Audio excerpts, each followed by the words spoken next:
et 9, et 10, et 11 recyclent avec 974 Foot. Premier centre VHU triplement certifié ISO à La Réunion. Pièces détachées de toute marque.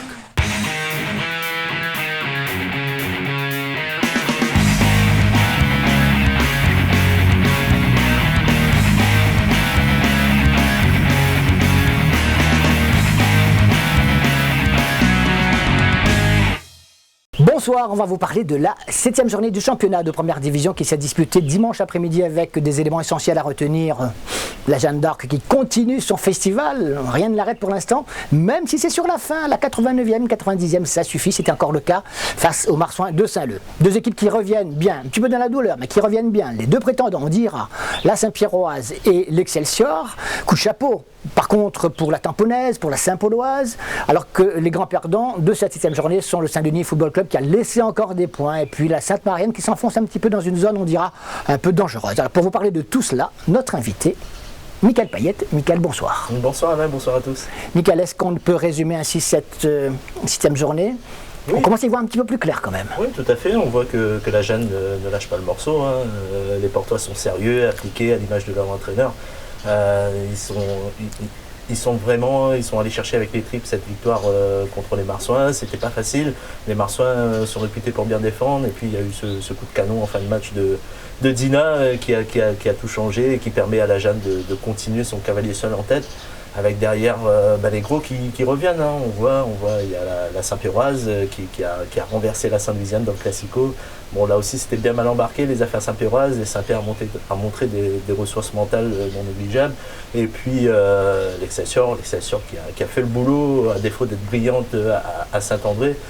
En revanche, oui, on commence à avoir un petit peu peur pour la Sainte-Marienne. Je crois que c'est le 5e match sans victoire. Deuxième défaite d'affilée, en plus perdre chez un promu qui n'avait pas encore gagné. Bon, ça risque de grincer les dents du côté du parc cette semaine, je pense.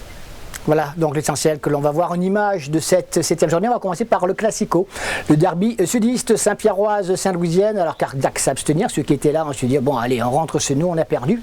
Tout que Saint-Pierrois, eh bien non, pas du tout. On renverse tout et tout cela en image, on y va. Les derniers derbys avaient tourné plus ou moins à l'avantage des Saint-Pierrois, ici en blanc et noir. Mais dimanche après-midi au stade Michel-Volnay, les choses ont été compliquées pendant 87 minutes où Saint-Louis a mené. Coach satisfait, une Saint-Pierroise retrouvée, malgré une absence, on va dire, de 70 minutes. Une absence, non, mais on a manqué de niaque, je dirais. Parce que quand on regarde la physionomie du match, on ne s'est pas lâché. C'est ça qui est dommage, c'est qu'à chaque fois on est dans la réaction alors qu'il faut aborder les matchs avec les qualités qu'on a. On n'arrête pas de dire, mais après, peut-être à force de dire qu'on a trop de qualité, les joueurs ils croient que ça va arriver. Tout match, il faut qu'on s'arrache. Et là, en deuxième mi-temps, vraiment, on s'est arraché et ça a donné ça. Mais avant donc de remporter cette rencontre, les Saint-Pierrois devaient faire face à cette équipe de Saint-Louis qui a des ambitions, même si ses résultats ne sont pas non plus forcément les meilleurs depuis le début de la saison. Les premières cartouches sont tirées par Djemali, donc les Saint-Pierrois, avec cette frappe ici d'Amour qui passe à côté des buts de Thierry Goré, le revenant qui s'était beaucoup préparé pour revenir au plus haut niveau local. Il a eu raison car là il a été titularisé et ses partenaires, même s'ils subissent un petit peu ce début de rencontre, ont des occasions de contre comme ici avec Diop, mais ça passe à côté des buts de Mathieu Pélops. Les Saint-Pierrois continuent pour essayer de trouver la solution. Goré toujours aussi agile malgré quelques kilos encore un petit peu superflus sans doute, mais ça c'est l'âge, on le connaît tous, et on revient devant les buts de Goré et encore lui pour donc repousser les tentatives Saint-Pierroises. C'est sûr, on était bien, on était haut, on s'est trouvé dans le jeu, vraiment bien, tout le monde était à disposition du jeu et on s'est trouvé facilement dans le jeu. Voilà, et au bout on n'est pas récompensé, c'est ça qui est... Les Saint-Louisiens sont donc bien en place et sur ce contre à nouveau sur le côté droit, la 40e minute, c'est Serigne Diop qui reprend au premier poteau cette balle, ce joli centre. La Saint-Louisienne ouvre le score et regagne les vestiaires avec un but d'avance. Comment les Saint-Pierrois vont-ils réagir en seconde mi-temps, eux qui sont à nouveau devant un vrai problème? inverser la tendance. Et pendant la pause, on passe en revue l'ensemble des sections des jeunes et moins jeunes de cette équipe Saint-Pierroise. Il y avait du monde. Et Quentin Boesso nous donne quand même son avis sur cette rencontre. Non, il faut dire la vérité, on revient de très loin. Je pense qu'on n'a pas fait une très bonne première mi-temps, mais bon, je veux dire, l'équipe de Saint-Louis nous a posé beaucoup de problèmes. Mais ce qui est bien, c'est qu'on a su réagir. On n'a jamais laissé tomber et notre deuxième mi-temps est nettement meilleur.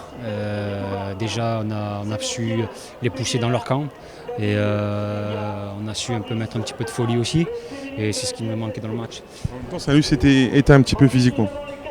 Oui, mais je veux dire, ça prouvait aussi que physiquement, on était bien. Et J'ai l'impression de revivre le match de Saint-Denis FC en fait. C'est-à-dire qu'une deuxième mi-temps, on pousse dans le dernier quart d'heure. Et chose qui s'est passée aujourd'hui, ne s'est pas passée contre Saint-Denis. tout à fait. En plus, c'est que le souci, c'est qu'on est toujours mis au pied du mur. C'est-à-dire, on est mené au score, donc on est obligé de réagir. Et donc, quelque part, on n'a plus rien à perdre. Donc, on envoie on envoie des vagues. Et puis, aujourd'hui, ça a marché, ça a payé. Ça prouve que mentalement, on est hyper fort. Et que même dans un moment pas trop facile, on arrive quand même à réagir. Et moi, je dis bravo à l'équipe, bravo à tout le monde, parce que c'était pas facile. Et surtout à la maison, avec notre public, il fallait vraiment aujourd'hui faire un résultat. Qualité, oui, mais après un banc intéressant qui te permet de faire un changement tactique en repoussant Djamali d'ailleurs, en enlevant Nono et faire rentrer Quentin. Oui, il fallait oser parce que c'est pas facile quand on joue contre une équipe comme Saint-Louis de faire ces changements-là. J'ai pris le risque, ça nous a souri, tant mieux pour moi. On peut parler d'un match référence, coach? Oui, je pense sincèrement que là, si mentalement ça ne nous fait pas du bien, je ne sais pas quand c'est que ça va nous faire du bien. Une Saint-Pierroise bientôt. La grande, je ne sais pas, mais une Saint-Pierroise autrement, oui. Et un grand Thierry Goré dans les buts saint-louisiens, ça on a eu l'occasion de le voir. Avec un petit peu de chance là, c'est quand même un super réflexe. Contre le poteau, il va se faire mal, mais plus de peur que de mal précisément. Saint-Louis fait de la résistance à l'image de son gardien. La Saint-Pierroise n'a pas le choix dans cette situation. Et pendant que dans les tribunes on essaye d'imiter le geste de Thierry Goré, la Saint-Pierroise doit attaquer, se créer des occasions. Ça part côté gauche, ballon pour Jean-Michel Fontaine, mais intervention à nouveau de Thierry Goré. Et les quelques actions que l'on va voir montrent si besoin était, et qu'il avait un petit peu de chance aussi, mais ça fait partie du jeu. Là, cette frappe qui passe à côté des buts saint-louisiens, on reste toujours dans le camp saint-louisien parce que pendant ce temps, les attaques saint-louisiennes sont excessivement rares. Là, c'est un petit peu de chance. La défense vient à la rescousse.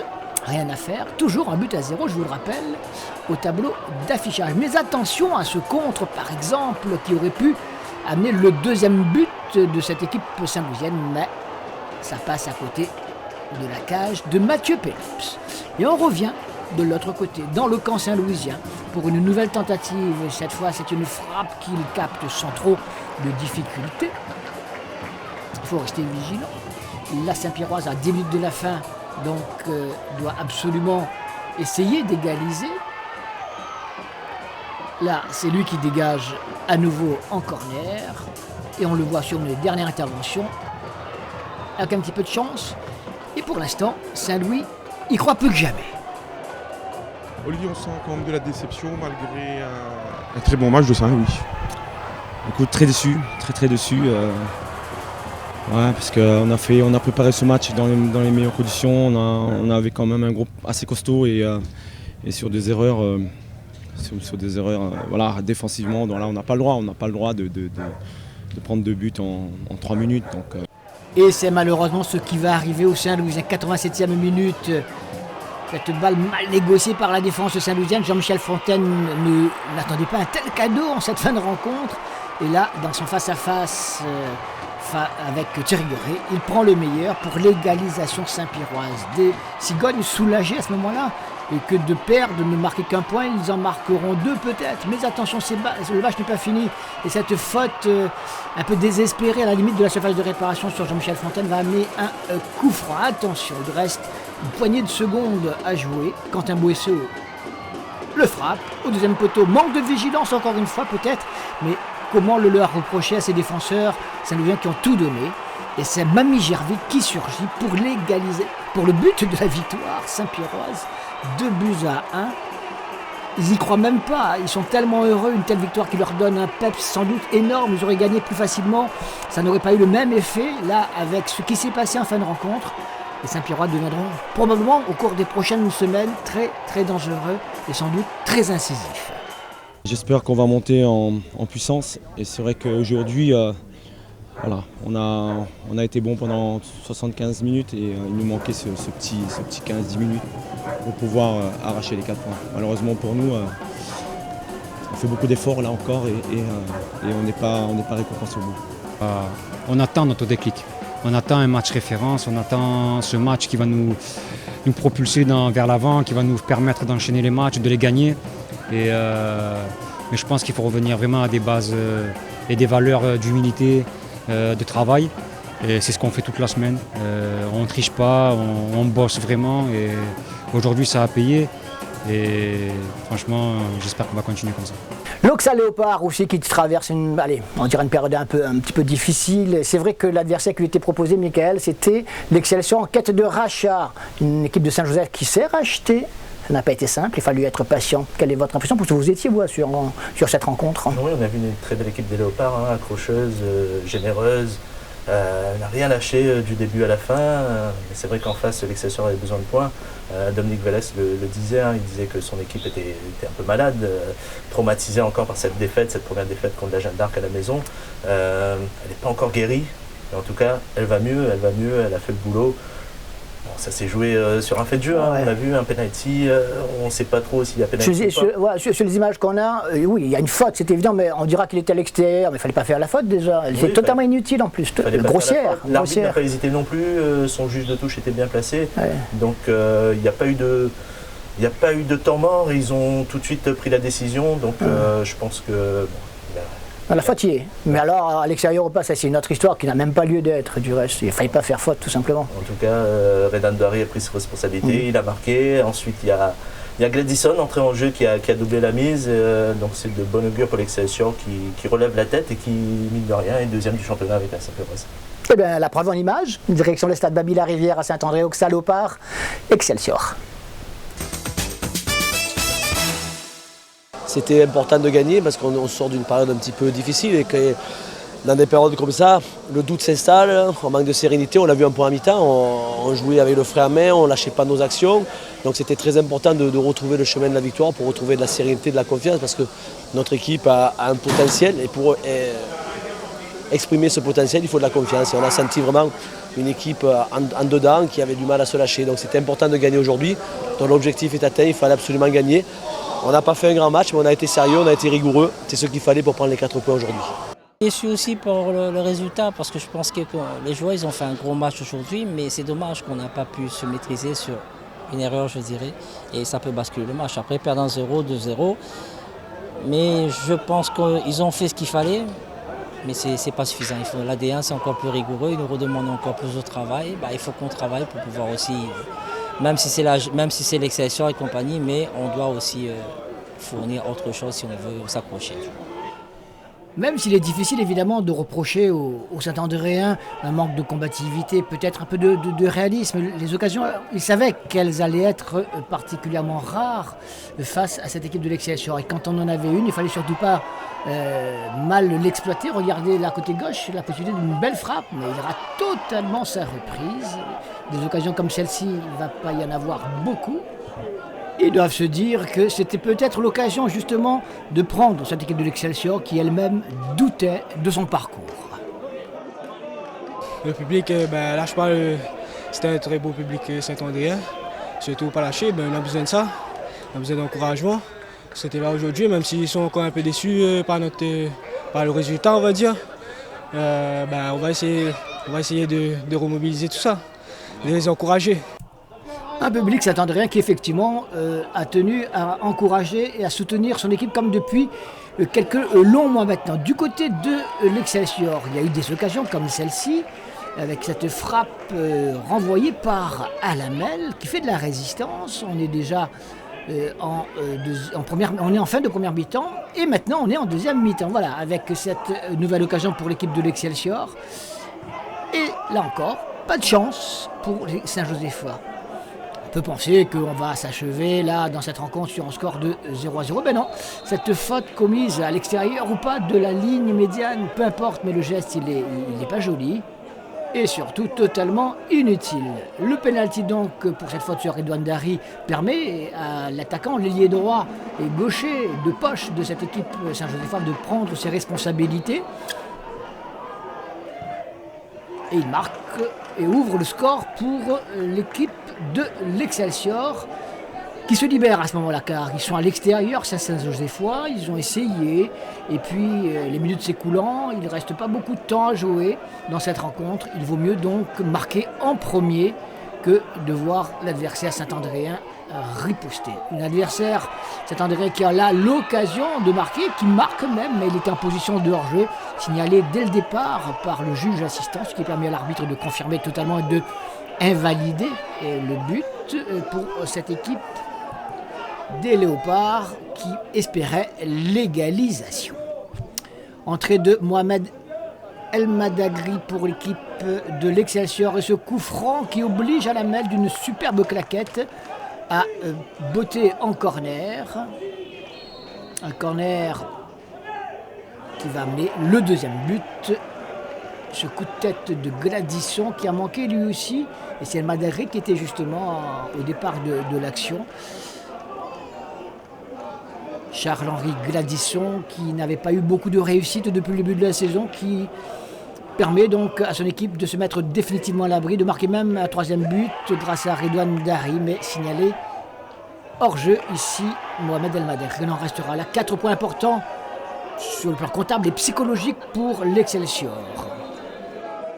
Bon, les joueurs on a tout donné, beaucoup de solidarité, même si on est encore déçus encore une fois. Mais on va se remettre à travailler.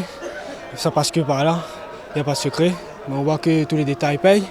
Maintenant, c'est à nous de nous remobiliser et puis d'aller travailler, aller chercher les pas pour aller vers l'avant. Voilà. Motivé? Il faut garder motivé. Le championnat est encore long. Il ne faut pas s'arrêter seulement sur ce match-là. On va prendre match par match, mais essayer de travailler pour continuer à avoir des résultats. L'Excelsior qui grimpe donc à la deuxième place du classement, aux côtés notamment de la Saint-Pierroise, qui grimpe aussi grâce à sa victoire in extremis face à la Saint-Louisienne. Et puis une troisième équipe, Mickaël, qui reste, on dira, sur ce podium-là, le Saint-Denis Football Club, qui a quand même perdu des points, troisième match consécutif où ils mènent et se font rejoindre à nouveau. Ouais, souvent à domicile en plus, on l'a vu, c'était contre la Tamponnaise, Saint-FC menait 2-0, s'est fait rattraper 2 buts partout, et puis là encore une fois contre Sainte-Suzanne. Il est vrai que cette équipe de Sainte-Suzanne a montré de grandes qualités, hein. Déjà le week-end précédent face à la Sainte-Marienne, on attend la Sainte-Marienne. C'est une équipe qui lâche pas, c'est une équipe bien organisée, mais c'est vrai que le Saint-Denis lâche encore des points et c'est plutôt dommageable puisqu'elle avait vraiment l'occasion de bien se positionner, de bien conserver sa deuxième place. Alors, l'essentiel de cette rencontre au Stade de l'Est, Jean-Yves Voula, Saint-Denis Football Club, Sainte-Suzanne. 2 points perdus quand même. On va dire plus que 2 points perdus parce que même pour le moral ça fait mal. Ça fait mal parce que là je crois que c'est la 3e fois de suite qu'on fait rattraper dans la dernière seconde. Voilà, déception encore. Et on va voir tout cela en images, avec le maillot fluo jaune et vert équipe de Sainte-Suzanne, avec des joueurs qui se connaissent très bien. Pouloussami qui avait joué au Saint-Denis Football Club, le gardien de Sainte-Suzanne aujourd'hui. Il y a Château qui lui jouait justement comme gardien de but à Sainte-Suzanne encore l'année dernière, qui est maintenant au Saint-Denis Football Club. Christopher Ferrer, le capitaine, et Jonathan Alpou pour un coup d'envoi qui nous promet un derby nord-est relativement intéressant car les Dionysiens sont en quête d'exploits depuis cette saison. Ils veulent absolument donc jouer les tout premiers rôles, mais s'en sont-ils donné les moyens lors de chaque match? Là, on en est moins sûr. Pour l'instant donc, première occasion, vous l'avez vu, c'est Pouloussami qui intervient parfaitement. Puis regardez ce merveilleux cafouillage, poteau devant les buts de Château. Gros cafouillage, on ne sait pas comment s'en sortir et finalement on dégage en catastrophe. Ça vaut le coup d'un petit ralenti cette affaire. Superbe retournée sur le poteau pour l'équipe de Sainte-Suzanne. cafouillage, on sauve comme on peut, et finalement de la tête, du bras, du pied peut-être, peu importe. On en reste là, allez, toujours 0-0, mais les Dionysiens ont eu chaud, c'était en tout cas un bel avertissement. Et bien ils vont bien réagir sur le corner à la 19e minute, monté depuis son poste d'arrière. Anthony Barbe reprend ce corner de la tête, il saute plus haut que tout le monde. Un petit problème de marquage sans doute face à ce joueur dont la détente reste exceptionnelle. Eh bien, le Saint-Denis Football Club ouvre la voie, ouvre sa voie, mais encore faut-il confirmer. Et l'histoire, ces dernières semaines, ne plaide pas forcément en sa faveur. Et pourtant, les occasions seront là. Regardez, mais cette fois, Pouloussami est à la parade encore. C'est une belle victoire finalement mentale, on dira, non? Et surtout l'attitude. Une attitude des joueurs. Depuis le début de saison, on parle beaucoup là-dessus. Et ce qu'ils peuvent faire, ils peuvent le faire encore mieux. Malheureusement, pour l'instant, c'est pas encore ça. On a plus de la moitié de l'effectif qui a été modifié, changé. Donc les automatismes ne sont pas encore bien en place. Mais ça va bien venir. Dans quelques temps, je pense qu'on pourra être plus cohérent et beaucoup plus mieux maîtriser les situations.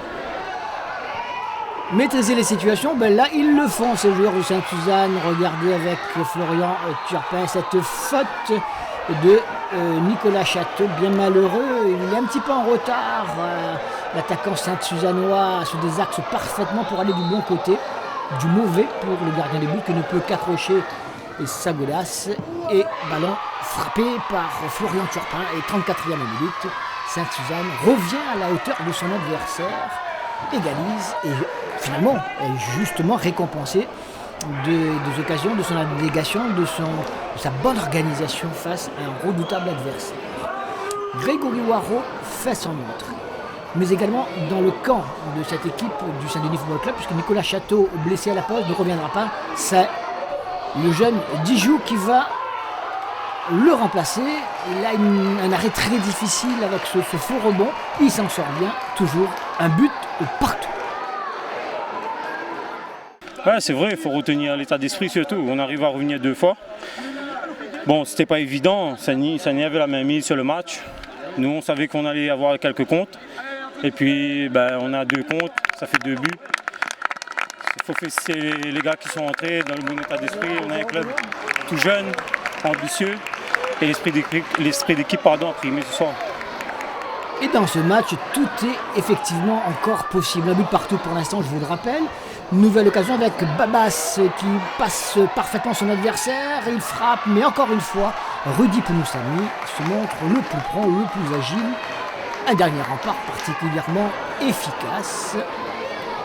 Sainte-Suzanne se contenterait bien de ce partage des points. Eh bien non. Du côté de Saint-Denis, on veut forcer la décision. Et cette fois, ça y est, avec Assoumani.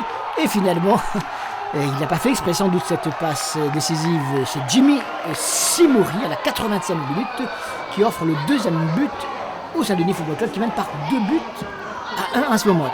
88e minute. Les Dionysiens continuent à attaquer, mais ils se font prendre, allez, pas en contre, mais en tout cas, cette remontée de Sainte-Suzanne est parfaite.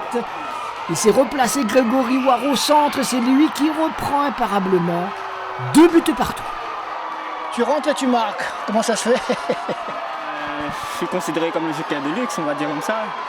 Mais sur l'ensemble du match, il fallait apporter un peu de fraîcheur vu que nous sommes sous le carton suspendu la semaine dernière, le week-end dernier. Et là, c'est pas une victoire, mais le match nul, ça fait du bien au niveau des points.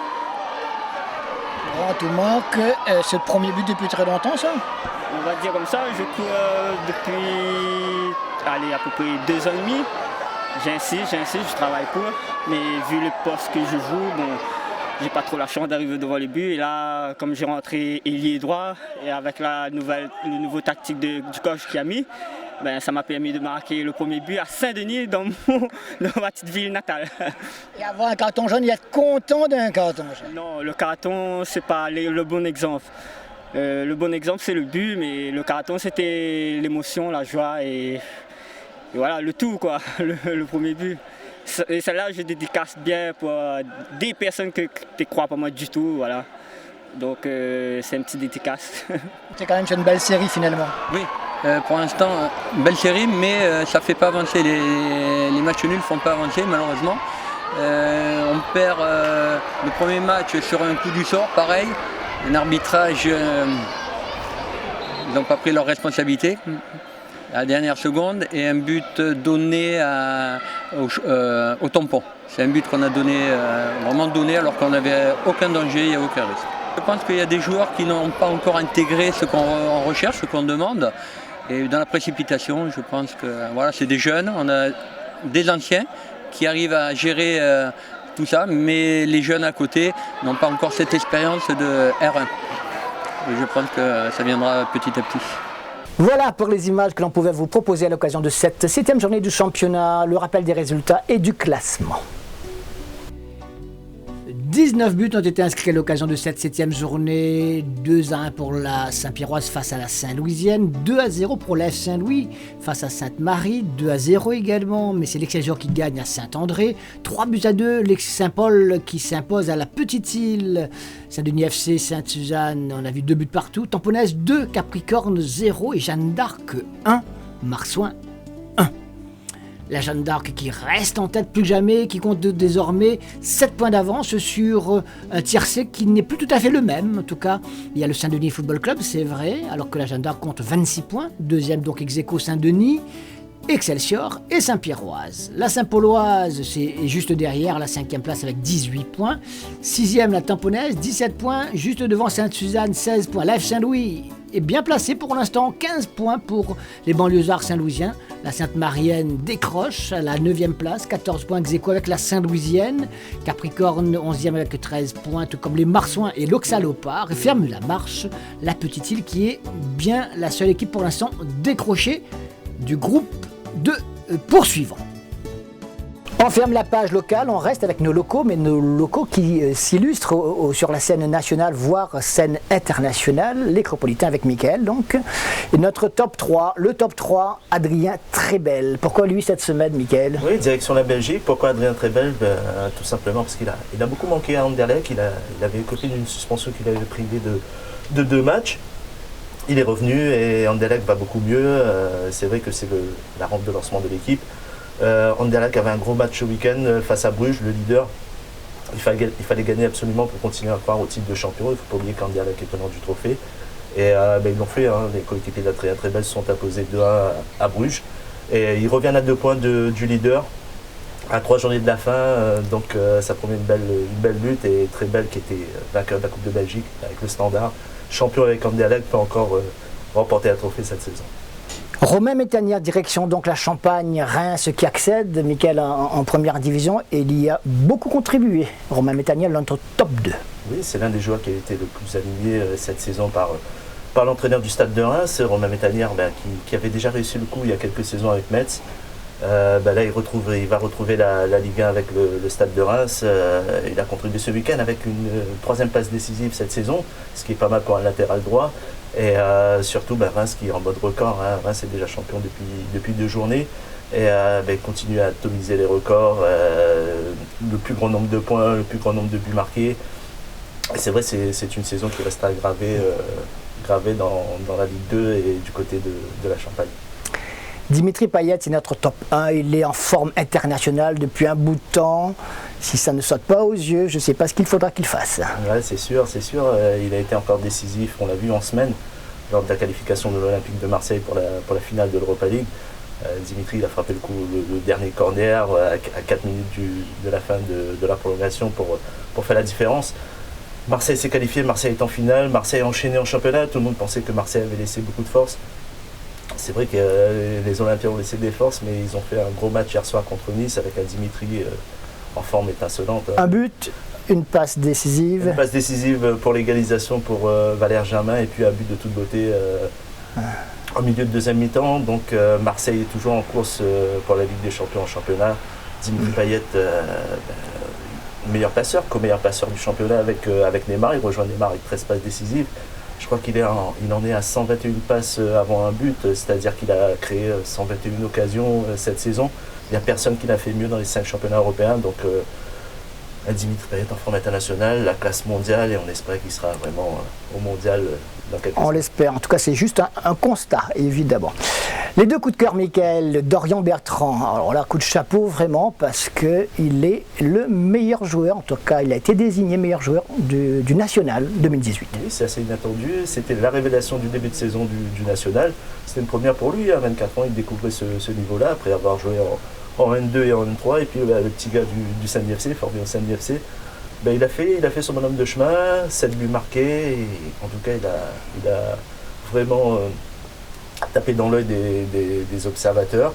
Il faisait partie des 3 nominés. Et puis c'est lui qui remporte le titre de meilleur joueur du National, ce qui n'est pas rien. Et on va suivre tout ça avec lui. Là, on sait que l'en avant de Guingamp s'est positionné pour essayer d'avoir pour la prochaine saison. Son but a toujours été de devenir footballeur professionnel.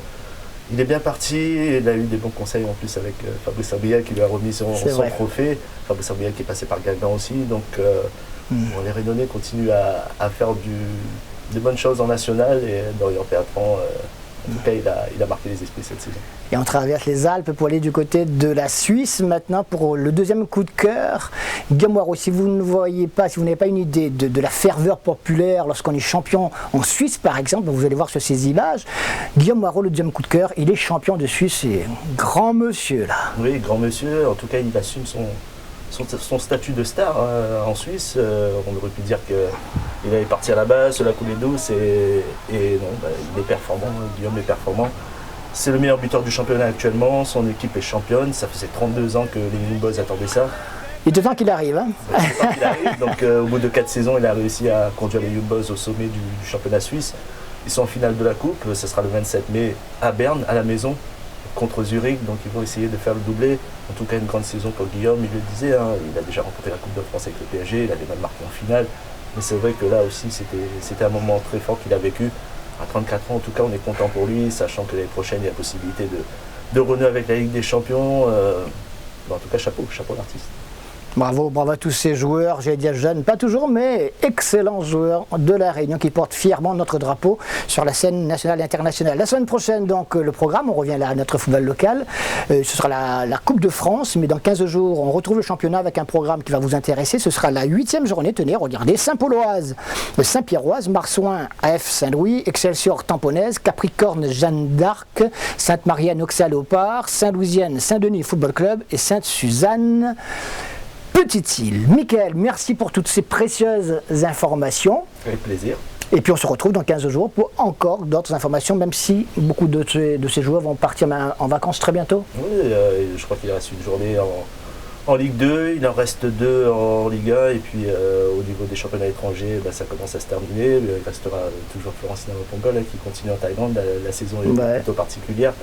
Et puis on enchaînera avec la Coupe du Monde en espérant que Dimitri Payet sera au rendez-vous. Et puis avant cela, on sera tous derrière lui pour la finale du 16 mai à Lyon.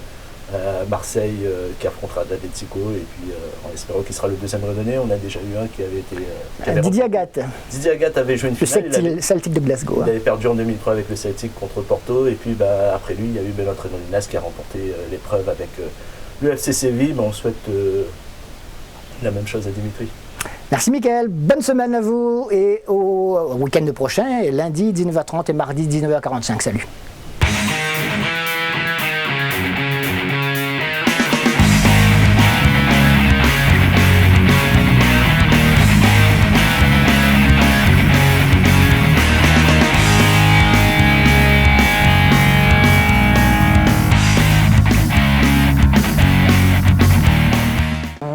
Et 9, et 10, et 11 recyclent avec 974 Foot, premier centre VHU triplement certifié ISO à La Réunion, pièces détachées de toute marque.